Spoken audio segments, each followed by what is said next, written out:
Bonjour, j'espère que vous avez passé une bonne période estivale. Donc nous allons nous intéresser aujourd'hui aux vibrations numérologiques du mois de septembre 2022. Donc avant d'entrer dans le vif du sujet, je vous rappelle que j'ai écrit plusieurs livres en numérologie, si vous ne le savez pas. Donc dans l'ordre d'édition, il y a Numérologie évolutive. Ensuite, il y a Clés pour les périodes de choix et de décision, qui touche directement le thème annuel. Ensuite, il y a eu un petit livret justement pour trouver les bonnes activités pour s'épanouir. Ensuite, vous avez 20 leçons pour apprendre la numérologie. Donc dedans, vous avez tous les fondements de la numérologie évolutive. Donc c'est un livre qui s'adresse à tout le monde, hein, je précise. Ensuite, il y a eu donc vos jours personnels qui touchent le rythme individuel, à la fois au niveau des années, des mois et des jours personnels reliés aux jours de la semaine. Par rapport à ce livre-là, il y a une version en anglais. Si vous avez des amis qui ne parlent pas français mais qui s'intéressent à la numérologie, eh bien n'hésitez pas à leur dire d'aller consulter l'extrait de ce livre-là. Ensuite, il y a eu Relations et numérologie et le plus récent, Prévision et numérologie, dans lequel j'ai mis vraiment tout ce que j'ai pu trouver et expérimenter dans les études de thèmes annuels. Donc vous avez tous les extraits de ces livres-là sur mon site, donc vous avez le lien dans le descriptif. Donc on rentre maintenant dans le vif du sujet. Donc quelles sont les énergies, les vibrations du mois de septembre 2022? Qu'est-ce qui va être un peu sur le devant de la scène? Donc en numérologie proprement dit, on est en mois 6. Donc comment ça se calcule? Eh bien c'est simple, vous additionnez l'année dans laquelle nous sommes, donc 2022, plus 9e mois pour septembre, ça nous donne 15, et 15 ça donne 6. Associé à cette vibration 6, eh bien nous sommes entrés, début septembre, nous sommes dans le signe de la Vierge en astrologie. Donc on va essayer de voir un petit peu qu'est-ce qui relie ces deux aspects universels.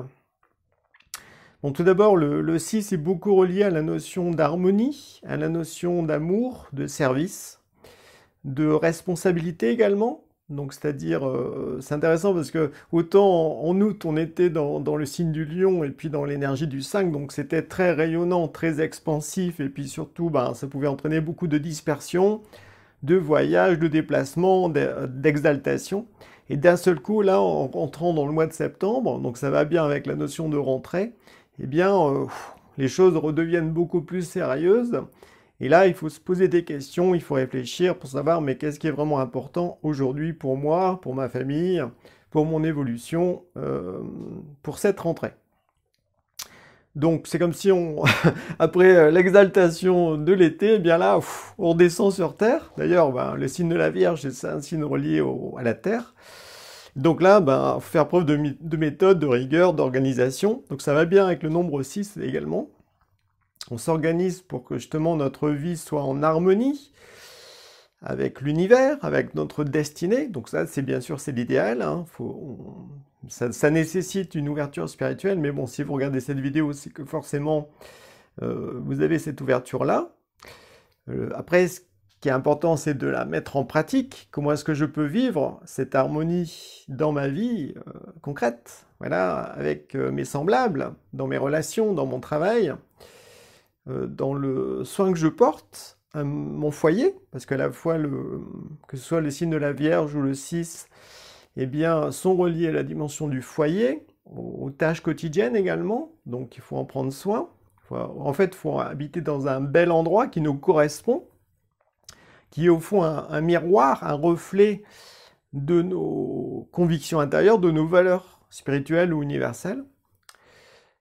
Ça touche aussi les dimensions du corps, de la santé, parce qu'à la fois la Vierge et le nombre 6 concernent le bien-être, concernent le fait de faire attention à ce qui nous arrive au niveau corporel, donc de prendre soin de notre alimentation, de notre sommeil, de prendre soin du corps, tout simplement. Donc la Vierge est reliée en astrologie aux maladies bénignes ou aux maladies psychosomatiques. Donc c'est-à-dire que quand il nous arrive quelque chose, il y a une cause psychologique. Et le 6, lui, il invite à comprendre pourquoi on peut être malade à certains moments ou pourquoi on a tel mal-être intérieur ou tel problème de santé. parce qu'il y a forcément une cause psychologique derrière, donc il faut la mettre en lumière. Et à la fois avec la Vierge, ben, il y a cette notion d'analyse, de mesure, de faire preuve de rigueur, donc de se raisonner, c'est beaucoup relié à l'intellect. Et avec le 6, il y a le fait d'être responsable, de se sentir responsable de ce qui nous arrive. Donc pour ça, ben, il faut se poser les bonnes questions, il faut accepter de voir ben, ce qui ne va pas en soi ou ce qui ne va pas dans le monde.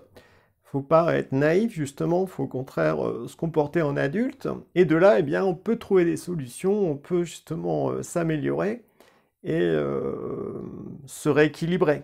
Parce que bien souvent, quand on est dans un mois 6, donc là c'est valable pour l'humanité tout entière, hein, eh bien le mois 6, soit on va être dans une harmonie, soit on va être dans une fausse harmonie, qui elle concerne beaucoup la dimension relationnelle ou affective, avec des compromis, des attachements, tout ça. Et puis à l'inverse de ça, on a le chaos, c'est-à-dire que c'est vraiment le...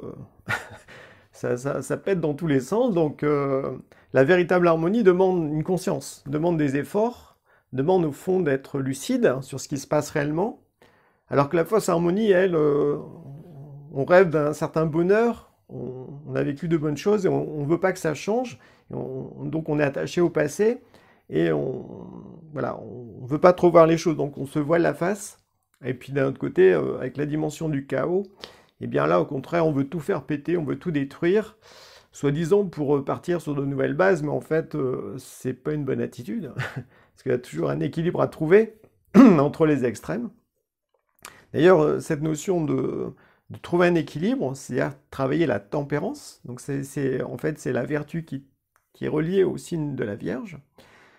Être tempéré, mais c'est pas simplement que dans la nourriture, mais c'est aussi dans ses comportements relationnels, dans sa façon de vivre globalement. Est-ce qu'on est extrémiste? Est-ce que d'un coup on se permet tout, on fait n'importe quoi, puis après au contraire on se verrouille, on se contrôle et puis on est frustré? Donc une notion comme ça d'équilibre à trouver, donc d'être dans la tempérance, dans une juste mesure.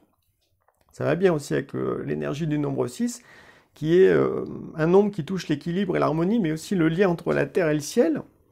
Parce que le symbole, c'est l'hexagramme, donc c'est un triangle qui descend, et puis un triangle qui monte. Donc l'important, c'est d'unir justement l'énergie céleste et l'énergie terrestre dans le cœur, dans le chakra du cœur.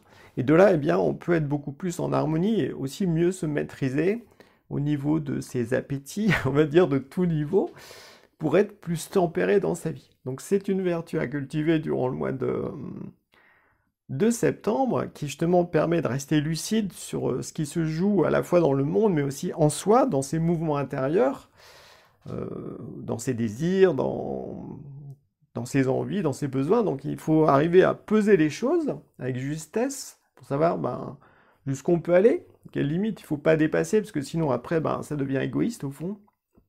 Ça se fait souvent en détriment des autres, notamment au niveau relationnel. Et là, voilà, il faut arriver à se contenir et à essayer de chercher une certaine perfection. La Vierge est beaucoup reliée à un idéal de perfection, de pureté. Alors bien sûr, ça n'existe pas sur Terre, parce qu'il y a toujours, on va dire, la part d'ombre qui est partout présente. Parce que voilà, on est fait d'ombre et de lumière, où on a une bonne part, puis aussi notre part égotique, qui repose sur des aspects, des travers, des vices, ou voilà, des faiblesses, des manques. Donc il faut oser voir ça en face, avec lucidité. C'est pas pour ça qu'il faut se dénigrer, c'est très important. Faut pas non plus s'idéaliser, comme si on était parfait. Ne pas se dénigrer, mais porter un juste regard sur soi. Donc ça nécessite vraiment de se raisonner, de penser avec justesse, avec clarté. Et puis d'apprécier dans le cœur, eh bien, qu'est-ce qui est vrai, qu'est-ce qui est faux, quel impact ça peut avoir sur ma vie, sur les autres aussi, par rapport au comportement qu'on peut avoir parfois. Et puis par rapport à ce qui se passe dans le monde, eh bien, c'est d'arriver comme ça à être plus lucide, à apprécier davantage ce qui se joue derrière les apparences. Le problème avec la Vierge, c'est qu'elle va être très attachée à la technologie, très attachée aux sciences matérialistes. Donc elle peut ne voir que les apparences et puis vraiment se focaliser sur des petits détails et oublier l'aspect universel, l'aspect global. Donc ça, c'est un aspect trop matérialiste de la Vierge, qui va bien aussi avec le 6 en matérialiste, c'est que d'un seul coup, on voit que ce qui touche la nature animale, ou l'aspect désir, instinct. Donc c'est comme si l'esprit était gommé, donc il faut garder à la conscience que l'on est avant tout un esprit spirituel incarné dans un corps physique, donc il faut trouver justement une harmonie ou un équilibre entre l'esprit et le corps. La Vierge, dans son aspect le plus élevé, ça s'appelle bien la Vierge, donc ça montre un idéal de pureté, mais aussi ça fait référence à la Vierge Sophia, qui est la grande détentrice de la sagesse universelle.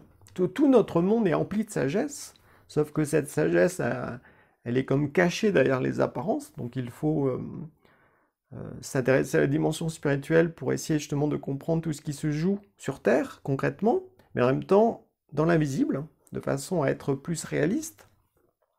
Donc la Vierge, justement, une des grandes images, ce sont les déesses vierges, comme Athéna, comme Artémis, comme Déméter, Perséphone, Hestia. Donc voilà, dans la mythologie grecque et romaine, le féminin sacré a été mis à l'honneur, et bien souvent c'était des vierges.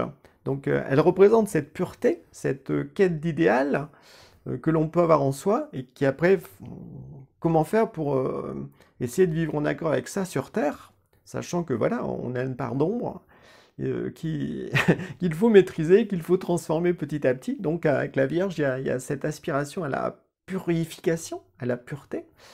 C'est pour ça bien souvent que dans le signe de la Vierge, on peut être comme insatisfait de notre vie, etc. Parce qu'on aspire à tellement quelque chose de pur que on voit vraiment que c'est pas du tout le cas. Donc après, ça peut justement faire chuter dans le dénigrement. Donc il faut ne pas tomber là-dedans, bien sûr. Et avec le 6, eh bien au contraire, il faut reconnaître son bien, voir ses efforts,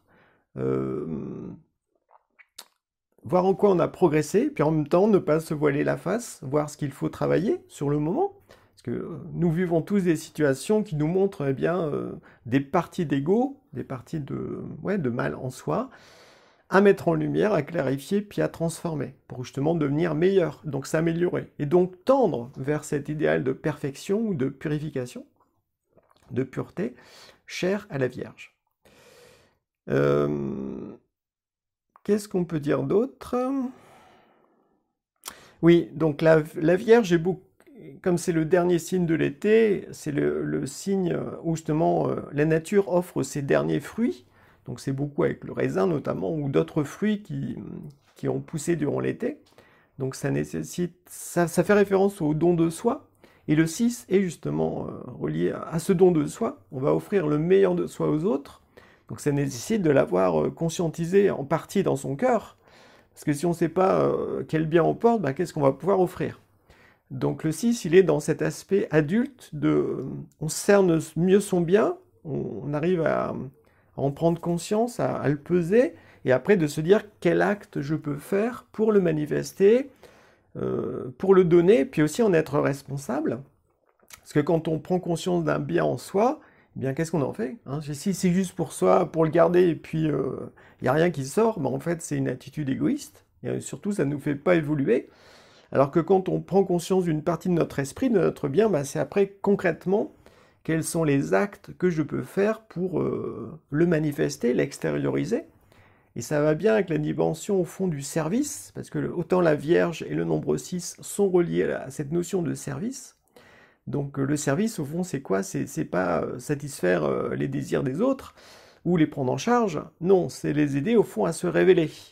Par amour pour l'humanité, par amour pour leur destinée, par amour pour son prochain, globalement, eh bien, on va créer des situations où on va peut-être avoir certaines paroles qui auront pour but d'aider l'autre à retrouver sa dignité, à se prendre en main, au fond, à se dire qu'il n'est pas victime de sa vie, mais qu'au contraire, il peut la changer, la transformer, en fonction, bien sûr, des efforts qu'il est prêt à faire. Donc cette dimension du service, ça peut être quelque chose d'intéressant à méditer, à réfléchir durant ce mois de septembre. Au plus haut niveau, c'est comment est-ce que je peux me mettre au service de la sagesse universelle, de la Vierge Sophia, ou du plan divin. Nous sommes comme ça, et en même temps sur Terre. Le symbole de la Vierge, c'est un M avec une barre qui s'enfonce dans la terre, qui montre bien au fond, au plus haut niveau de la Vierge, et bien le spirituel qui se manifeste concrètement sur terre. Donc ça montre un lien aussi avec entre le spirituel et la matière. Et ça va bien avec le nombre 6, avec le symbole de l'hexagone, qui est justement le fait de l'hexagramme, qui est ce triangle qui monte et ce triangle qui descend, qui s'unissent dans le cœur, mais c'est aussi au fond l'énergie du ciel et l'énergie de la terre qui au fond doivent être en harmonie, se développer harmonieusement dans le cœur de chaque être humain sur Terre. Et c'est ça qui peut permettre aussi de trouver des solutions et puis d'apporter plus d'harmonie dans la société et dans le monde, en sachant que les forces adverses, que l'on voit de plus en plus à l'œuvre dans le monde, avec les gouvernements, tout ça, eh bien eux, au contraire, veulent créer le chaos, ils veulent tout détruire.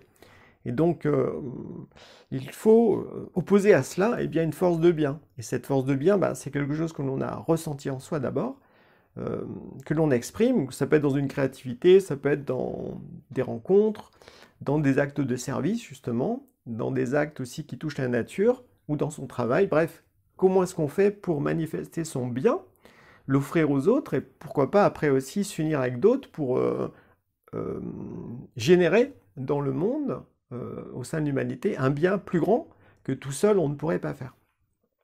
Donc tout ça, ça va être à l'ordre du jour pour ce mois de septembre. Donc voilà un peu ce que j'avais à vous raconter en prévision au niveau de ce qui me semble important d'avoir à l'esprit durant ce mois de septembre. Donc je vous dis à bientôt et au plaisir de vous croiser dans une prochaine vidéo. Bye bye!